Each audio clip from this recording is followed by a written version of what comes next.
Sometimes small roles can leave a big impression, and sometimes they're the only thing we're talking about when the credits roll. This week, we're counting down our picks for the top 10 supporting roles that stole the show.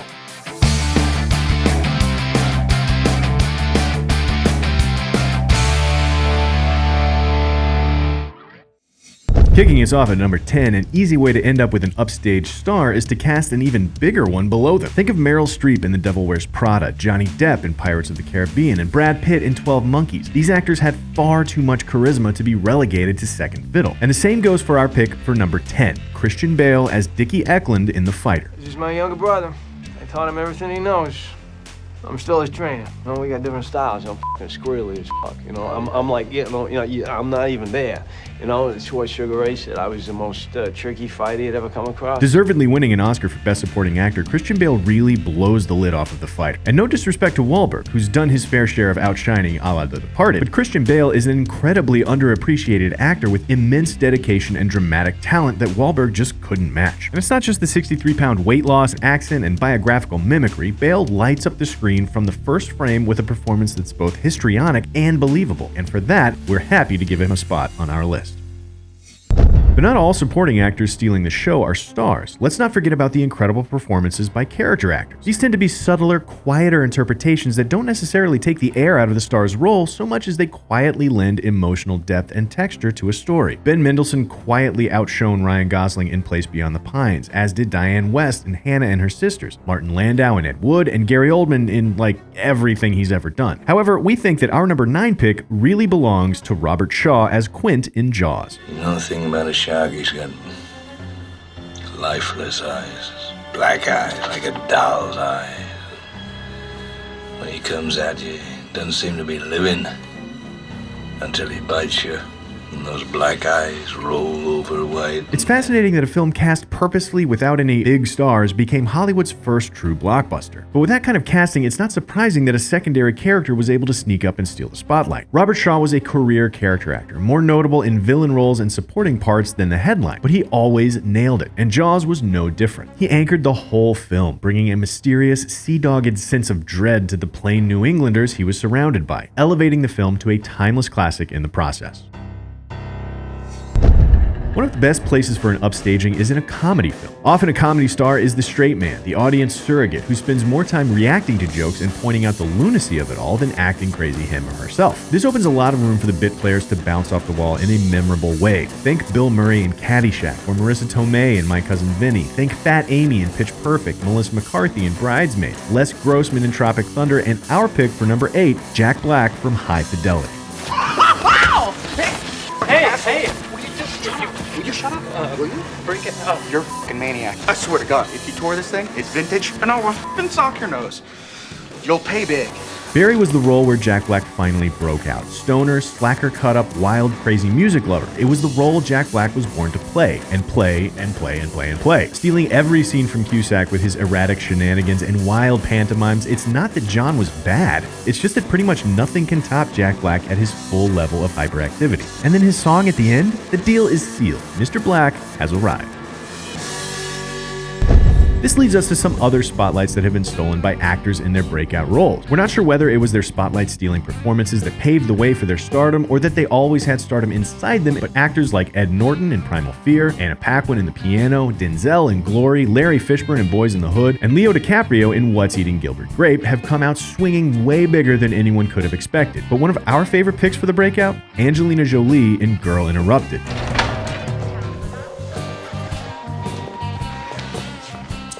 Days. Is anyone in your room yet? Huh?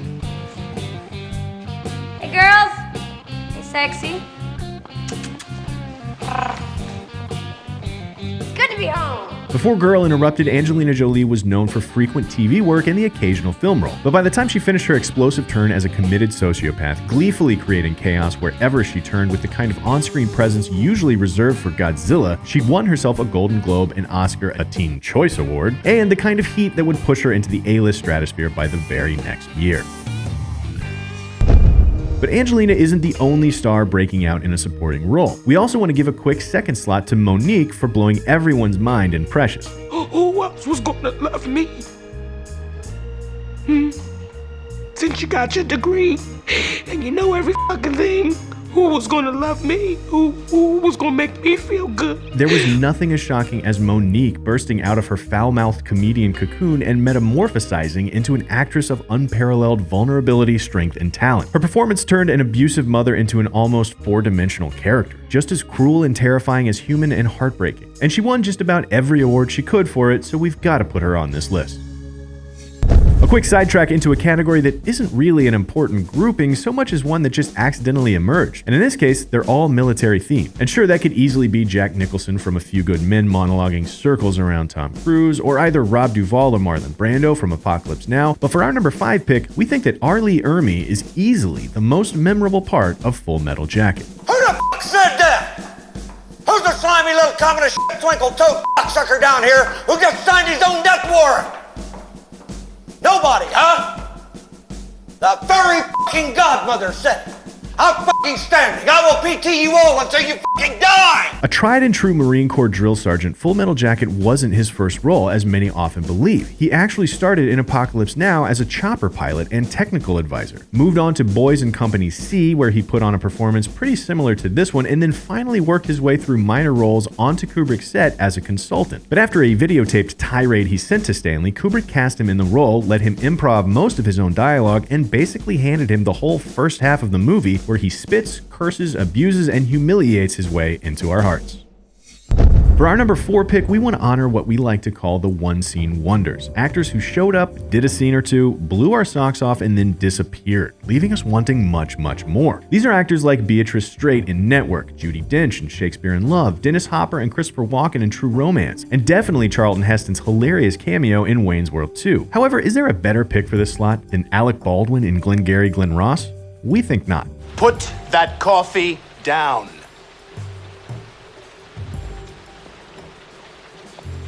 Coffee's for closers only. Surrounded by the likes of Jack Lemmon, Alan Arkin, Kevin Spacey, Ed Harris, and Al Pacino, there's no doubt that Alec Baldwin stole the crown, and in an unbelievably brief fashion, with less than 10 minutes on the clock. But not only did Baldwin's character, or fuck you as he introduces himself, steal the show, so did the scene itself. In a film that was almost a word-for-word transcription of Mamet's stage play from which it was adapted, Baldwin's tirade wasn't in it. Mamet added it because he felt he had to pad the length. That's right, the most memorable moment in a memorable film came from an actor in a scene that was entirely unnecessary to the success of the plot, but god damn was it great. Closing in at number 3, we want to take a look at just a few classic overshadowings, like Lee J. Cobb from 12 Angry Men, Thomas Mitchell in Stagecoach, and our number 3 pick, Orson Welles as Harry Lime in The Third Man. Good to see you, Harvey. Was that your funeral? It was pretty smart, wasn't it? Oh, the same old indigestion, Holly. These are the only things that help, these tablets. These are the last. Can't get them anywhere in Europe anymore. You know what's happened to your girl? She's been arrested. Tough, very tough, but don't worry, old man, they won't hurt her. You're handing her over to the Russians. What can I do, old man? I'm dead, aren't I? There's no secret that we love this film and Orson Welles in it, and we've gone on at length about how and why it's so incredible, so we won't talk your ear off. But from the very first moment that Welles' smile hits the screen, there's no question that he's stolen, in this case quite literally, the spotlight. Throw in a couple more brilliant scenes and ignore a silly foot chase that he hardly showed up for, and you've got yourself our number 3.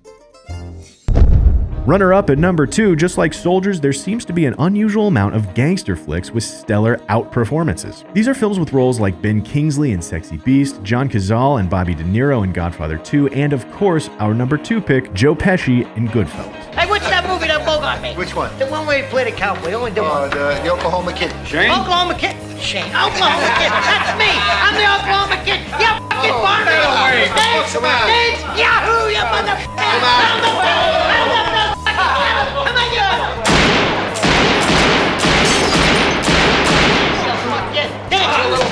Now he's moving. Joe Pesci is a Jack Russell with the bite of a bulldog, commanding any room his character is in with a temper shorter than he is. And nobody loves his funny how scene more than us, but it's not just that. It's every loose cannon moment he's on screen, and it's not like Ray Liotta's some slouch. He's turning in one of the best performances of his career, and he might even be the better actor here, but that doesn't stop our man from completely hogging the spotlight. Finally, finishing up with our number 1, we can't forget the supporting role that comes in the form of the villain. Now, we did a whole feature on our favorite villains list that you should check out here, but for this category, we want to focus on the movies where they're far, far more interesting than the hero. Think of villains like the Joker, or Anton Chigurh, or Max Cady, or Agent Smith, or Amon Goth, or Hans Landa. I don't even have to say the films or the actors, but you know exactly who I'm talking about. But if there's a villainous role that defines and transcends his film more than any other, it's gotta be our #1 pick, Hannibal Lecter. Why do you think he removes their skins, Agent Starling? Thrill me with your acumen. It excites him. Most serial killers keep some sort of trophies from their victims. I didn't. No. No, you ate yours. Anthony Hopkins' Lecter has to be the first thing that comes to mind when anyone thinks of Silence of the Lambs, which is crazy on its own because Jodie Foster's Clarice Starling is already so good. Hopkins scored a paltry 16 minutes of screen time, but made every 24th of a second count. He transfixes Clarice, the camera, and us for every moment he's on screen, delivering one of the most chilling examples of upstagemanship we can think of, which is why he's our pick for the best of all time. So what do you think? Do you disagree with any of our choices? Did we leave out any supporting roles you would have picked? Let us know in the comments below and be sure to subscribe for more CineFix Movie Lists.